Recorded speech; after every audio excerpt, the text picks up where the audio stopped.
kasih pemirsa, Anda masih bersama kami. Bang Elman, sebelum kita berdiskusi, kita ingin mendengarkan dulu Bang, bagaimana kita bisa membuat wajah kusam Dewan itu tidak kusam lagi. Kita saat ini sudah terhubung lewat saluran telepon dengan Ketua Pusat Kajian Anti Korupsi atau PUKAT UGM, Oce Madril.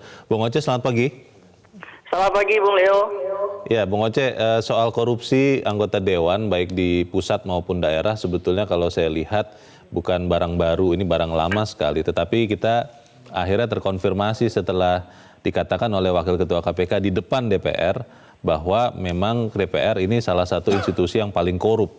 Pertanyaannya sebetulnya ada tidak sih Bung Oce obat mujarab untuk membuat ini tidak lagi terjadi? Menurut Anda apa? Ya, tentu ada beberapa strategi ya, Bung Leo ya. Pertama misalnya tentu pendekatan penegakan hukum itu masih paling depan yang diharapkan supaya timbul semacam efek jera atau timbul semacam ketakutan bagi para pelaku korupsi supaya tidak melakukan perbuatan jahat itu. Nah, yang kedua yang sebetulnya penting adalah pembenahan sistem ya, membuat sistem di dewan, apakah di daerah atau di tingkat nasional itu jauh menjadi lebih transparan. Apakah sistem, terutama sistem-sistem kewenangan yang mereka punya.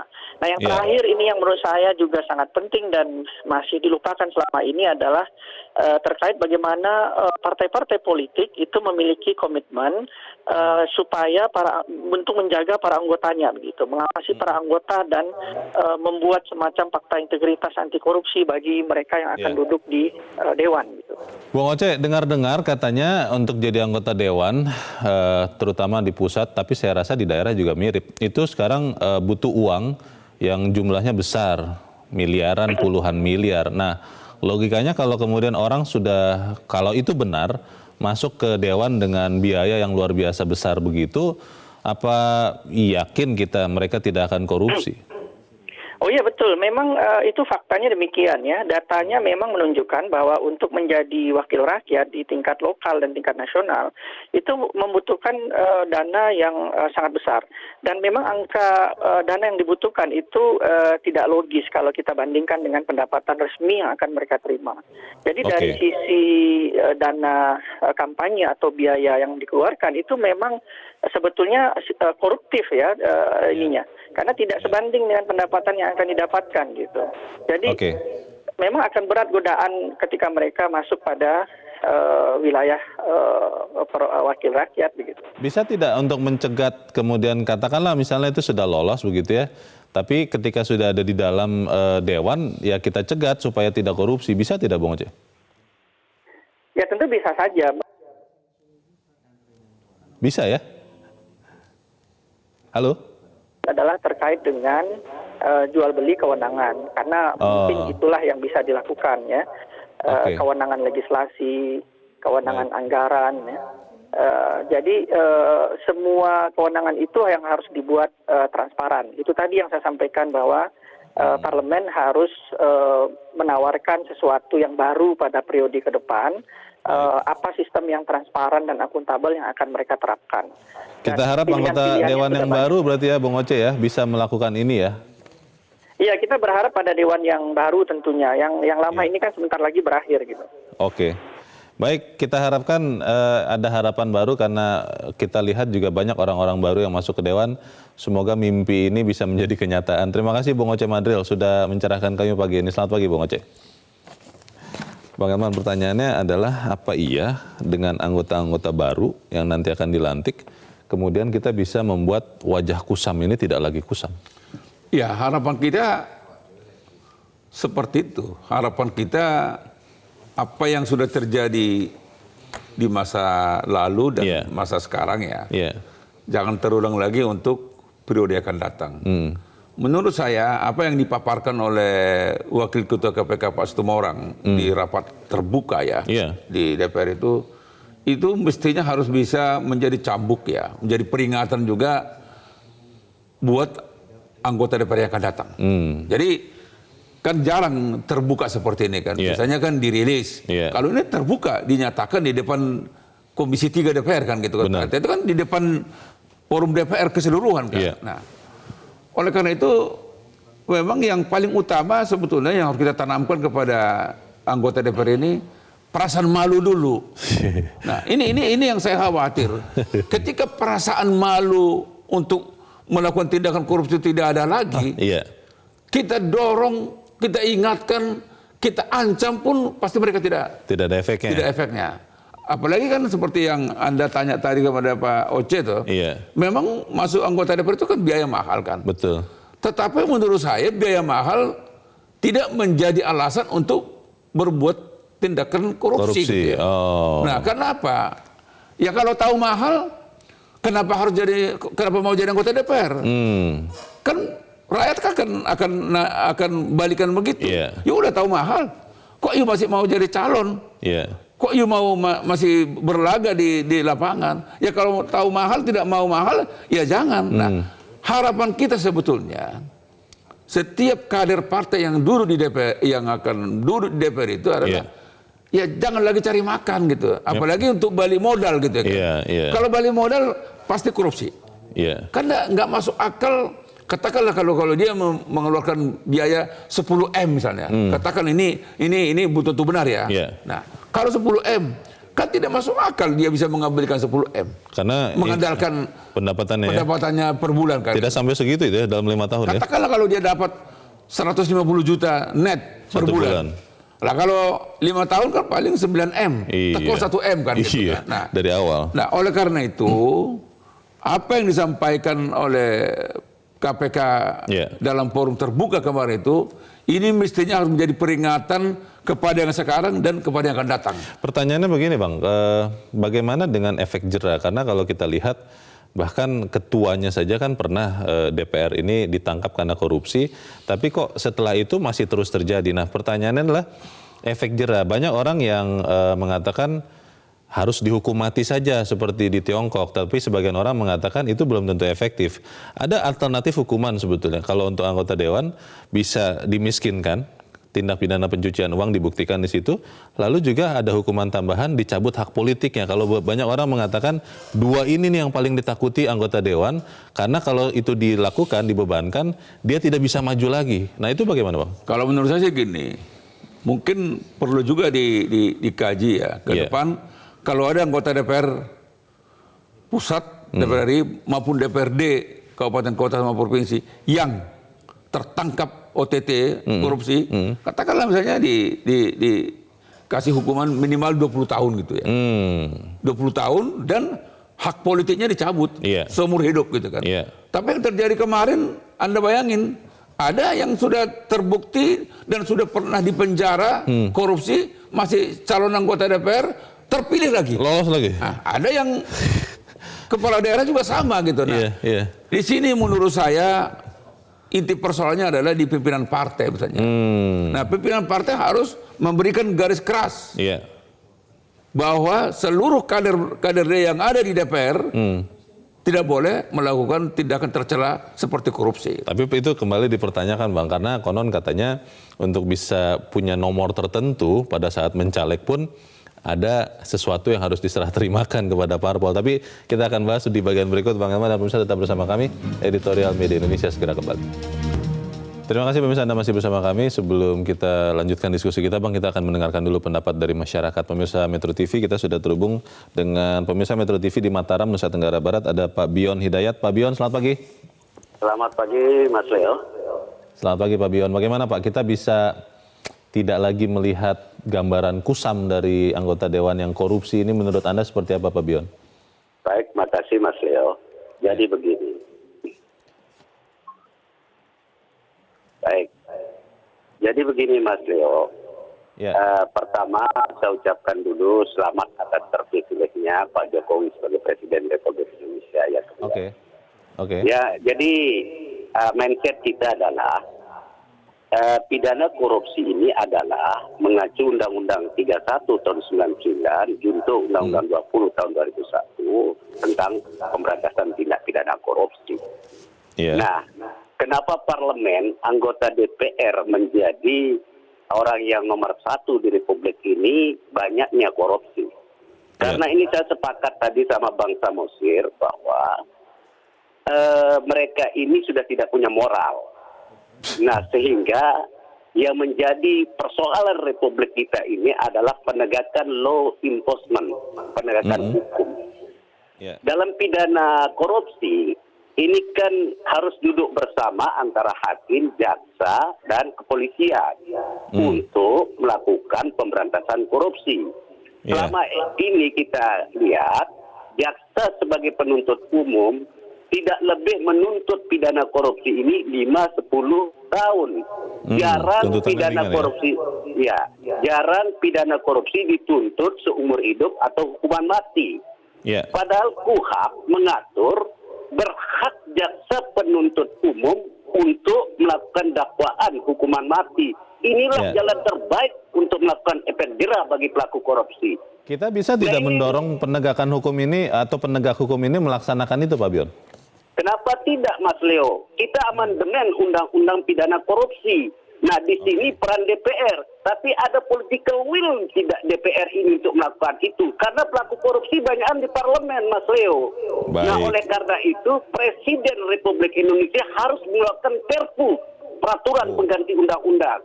Nah, baru bisa, Mas Leo. Karena kalau tidak begitu, korupsi ini merajalela di Republik ini. Menghabiskan uang negara, Mas Leo. Iya. Baik, terima kasih Pak Bion Hidayat di Mataram, Nusa Tenggara Barat. Selamat pagi, Pak. Katanya Perpu, Bang, tapi kita akan bahas itu. Sebelum kita bahas, kita akan mendengarkan lagi ada Pak Soekarno di Ciputat, Jakarta. Pak Soekarno, selamat pagi. Selamat pagi, Bang Leonard Samose dan Bang Herman. Selamat pagi, Pak Soekarno. Silakan Pak, pendapat Anda, Pak. Bagaimana, Pak?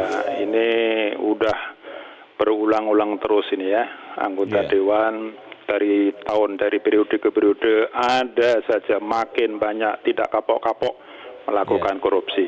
Memang agak susah ya kalau untuk menemukan terapinya, memberantas ini. Kalau undang-undangnya yang harus diperberat seperti Bang Eman tadi bilang, undang-undang yang bikin DPR, pasti dia akan resisten terhadap itu kan. Iya. Nah, kalau sekarang partai yang harus bertanggung jawab, partai juga berkuasa atas fraksi-fraksi kan. Nah, jadi repot juga nih. Tapi memang seharusnya memang total football ya. Artinya partai melalui fraksi dan komisi-komisinya itu, komisi itu harus diinstruksikan untuk mengeliminasi terjadinya korupsi. Saya kira korupsi itu tidak sendiri ya, pasti berjamaah. Paling tidak lingkungannya tahu, meskipun dia tidak mau menerima. Baik, jadi kata kuncinya ada di parpol juga ya, Pak Soekarno? Betul, Pak. Kemudian satu lagi, ini dari pemerintah ya, dari pemerintah yang punya proyek-proyek besar, APBN maupun APBD, itu juga harus melakukan upaya yang masif juga. Ada proyek-proyek yang itu berhubungan dengan DPR, berhubungan dengan swasta, harus itu dipantau. Karena bagaimanapun pasti itu menjadi inceran dari para anggota Dewan untuk ya kembali lagi melakukan perbuatan-perbuatan yang tahun-tahun sebelumnya itu terus-menerus terjadi. Baik, pencegahan juga harus ditingkatkan ya. Terima kasih Pak Soekarno di Tangerang Selatan, Banten. Selamat pagi Pak. Di belakang Pak Soekarno ada pemirsa Metro TV di Cikeas, Jawa Barat. Pak Bram, selamat pagi. Ya, selamat pagi Bung Elman. Selamat pagi Bung Leo. Selamat pagi Pak Bram. Silakan Pak, pendapat Anda Pak. Kalau menurut saya yang sudah pernah dikemukakan di pendahulu saya tadi, hukuman di sini, hukuman di Indonesia ini terlalu lunak untuk para petinggi-petinggi ataupun DPR dan sebagainya. Yang kalau keras, menurut saya cuma satu, hukuman yang Pak. keras apa Pak Bram? Mereka itu harus dihukum mati. Hukum mati? Hukum mati. Coba lihat aja, kita lihat ke negara tetangga kita. RRT.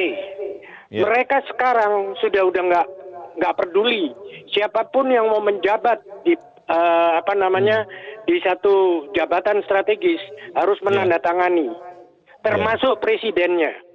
Oke. Termasuk selama ini mungkin saya mengikuti Metro TV berkali-kali memberikan satu bagaimana ini solusinya. Satu Pak solusinya hukum mati.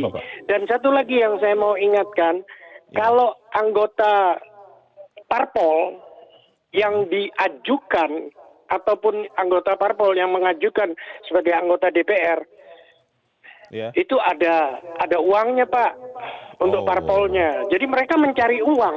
Itu termasuk untuk parpolnya. Nah, sekarang kita duduklah sama-sama. Ini kebetulan saya juga mengucapkan selamat sama Pak Jokowi dengan kedepannya ini.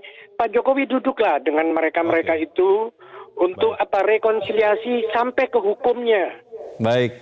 Jangan cuma rekonsiliasi antar partai politik. Oke, Pak. Terima kasih Pak Bram di Bogor, Jawa Barat. Selamat pagi. Di belakang Pak Bram ada Pak Bambang Heru di Serpong, Banten. Pak Bambang Heru, selamat pagi. Halo, selamat pagi Pak Leo dan Pak Elman. Selamat pagi. Pak Bambang, silakan Pak, singkat padat saja Pak. Singkat saja Pak. Jadi gini, sekarang Pak Jokowi sudah punya legalitas yang kuat Pak ya. Nah kita berharap beliau membuat suatu perpu. Nah perpu ini adalah menghukum koruptor, tentu ada batasannya ya Pak. Ini potong tangan Pak, potong tangan ya. Karena ada di dalam potong tangan. Waduh. Ya. Potong tangan. Karena di dalam Injil, di dalam Al-Quran ada hukumnya. Tapi hukum mati tidak ada. Karena hukum mati, nyawa orang itu haknya Tuhan. Jadi kita tidak boleh ya. Jadi saya berharap nanti kalau potong tangan dibilang pelanggaran hak asasi manusia. Tidak. Itu sesuai dengan kitab suci. Mau kitab sucinya orang Kristen maupun Islam ada. Ya. Nah, tinggal Pak Jokowi kita minta perpu, jangan ini Pak undang-undang. Karena yang undang-undang nanti disahkan oleh DPR. DPR-nya yang nyolong. Sekarang kita buat Pak Jokowi itu. Saya yakin demi Allah negara ini akan bebas dari koruptor. Sudah saya lihat dari zaman. Terima kasih Pak Bambang Heru di Serpong di Banten. Selamat pagi Pak. Ini mengerikan juga nih Bang. Ada yang bilang potong tangan, ada yang bilang hukum mati. Kelihatannya pemirsa mungkin gambaran dari masyarakat sudah sangat geram dengan korupsi di Dewan. Bagaimana Bang? Ya, kalau masyarakat ini pun sudah marah terhadap anggota DPR ini kan. Anggota mereka, wakil mereka wakil kita. Wakil kita juga. Ya.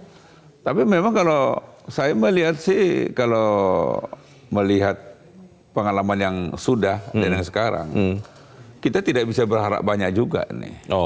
Saya tidak yakin periode 2019-2024 ini tidak ada yang kena OTT. Saya malah menduga jangan-jangan lebih banyak yang kena OTT ini. Bisa begitu ya? Ya karena kalau kita lihat pengeluaran mereka, biaya politiknya itu kan tidak bertambah ringan kan, tambah besar kan, tantangannya lebih besar. Kalau dihukum seperti tadi diharapkan pemirsa itu yang keras-keras itu Bang, itu bisa tidak menekan korupsi? Ya, saya pikir kalau katakanlah misalnya hukuman mati sih janganlah.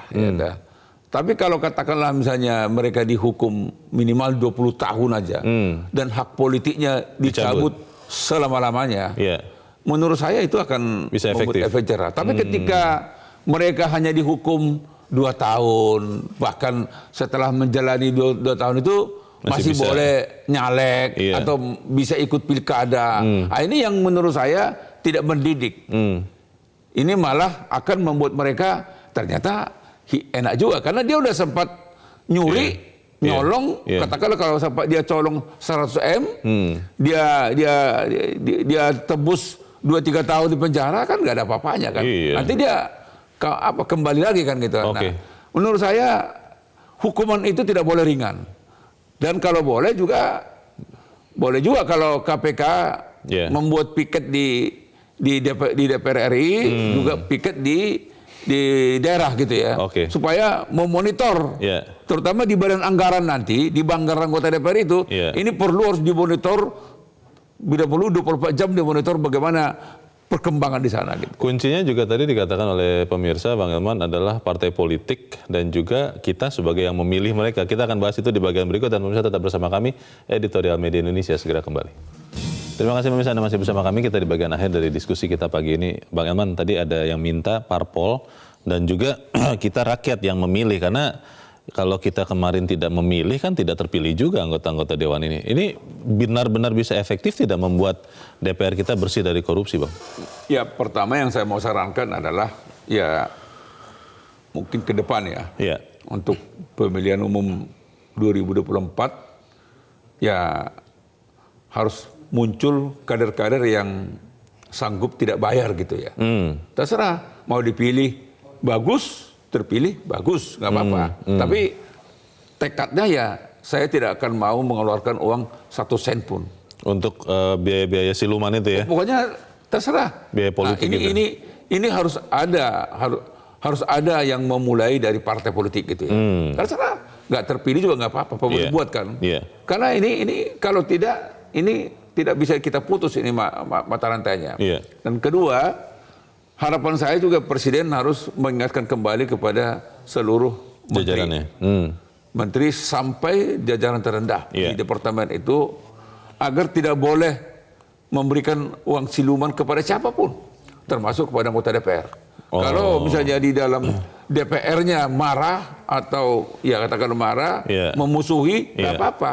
Katakanlah dia ban gitu ya, dia ganggu, nggak apa-apa dia ganggu, laporkan aja kepada masyarakat, nggak apa-apa kan? Toh juga mereka juga tanda kutip memusuhi Menteri BUMN sekian lama nggak bisa ke DPR itu kan memalukan kan? Ada apa kan gitu kan? Nah, menurut saya ini harus berani. Demikian juga kepala daerah, ya gubernur, ya bupati, wali kota juga harus berani untuk berbeda dengan DPRD-nya. Jadi jangan ada lagi uang ketok palu gitu loh. Setiap membahas APBD, tiap ketok palunya konon katanya harus ada uang ketok palu. Melobi anggaran juga katanya harus ada itu Bang, salah satu yang harus diberikan juga, begitu. Ya makanya untuk menjadi pilkada juga jangan juga mau mengeluarkan uang asal terpilih kan gitu kan. Ini memang ini harus sama-sama. Jadi tidak hanya anggota DPR yang mau kita sasar, tapi keseluruhan gitu. Kalau soal hukuman bagaimana Bang? Apakah memang benar harus potong tangan seperti tadi itu mengerikan sekali tangan juga nggak perlu ya. Tapi hukuman juga tidak boleh rendah. Saya harapkan kepada hakim, begitu juga jaksa, jangan setengah hati gitu. Jangan main-main ya. Karena korupsi ini kan kejahatan luar biasa. Maka penanganannya juga harus luar biasa. Jangan penanganan orang Medan bilang ecek-ecek gitu. Yang paling efektif kira-kira apa yang paling memungkinkan untuk membuat koruptor dewan ini jera? Ya kalau saya sih memulai aja dulu dari penegak hukumnya. Jadi jaksa dan hakim harus benar-benar clear. Jadi hukumlah para pelaku korupsi ini seberat-beratnya. Tadi saya katakan minimal 20 tahun dan cabut hak politiknya untuk seumur hidup. Hak memilih dan dipilih itu dicabut ya? Pokoknya hak politik. Dipilih dan memilih. Mungkin kalau memilih tetap boleh, tapi dipilihnya nggak boleh. Itu selesai dong kalau gitu? Selesai. Ini kan coba seperti yang saya katakan tadi kan ada partai yang tetap meloloskan kadernya yang sudah pernah dipenjara pun dan terpilih lagi. Ada juga yang menjadi kepala daerah. Itu dia. Ini harus sama-sama lah. Ya tapi kalau yutanya saya gimana ini ke DPR ke depan bisa cemerlang? Bisa cemerlang nggak? Saya nggak yakin. Tinggal kita tunggu siapa yang lebih dulu kena tangkap. Nah, ini jangan-jangan 3 bulan pertama sudah ada yang kena tangkap ini. Semoga tidak ya. Semoga tidak. Tapi saya nggak yakin tidak. Karena ya prosesnya. Ya karena mereka juga kemarin biaya mahal kan. Nah ketika dia ingin mengembalikan itu, nah itulah membuat dia akan tergoda. Semoga kita lah rakyat yang kemudian bisa meluruskan wakil-wakilnya mungkin lewat berbagai saluran yang ada supaya kemudian kita bisa lihat wajah dewan ini tidak lagi kusam. Begitu ya Bang Elman ya. Semoga itu yang terjadi. Bang Elman Saragih terima kasih sudah hadir di sini dan ditutup dengan tertawa yang penuh arti ini. Terima kasih Bang. Pemirsa, pemaparan KPK bahwa parlemen selalu juara korupsi adalah realitas yang memalukan. Ia adalah pelajaran bagi para wakil rakyat yang baru saja terpilih di pemilu yang baru saja untuk tidak mengikuti jejak buruk para pendahulunya. Sudah terlalu lama wajah dewan dibiarkan kusam dan sudah saatnya kita sama-sama mengubahnya menjadi cerah. Semoga itu yang terjadi. Saya Leonard Tamosir, terima kasih Anda sudah menyaksikan. Selamat pagi.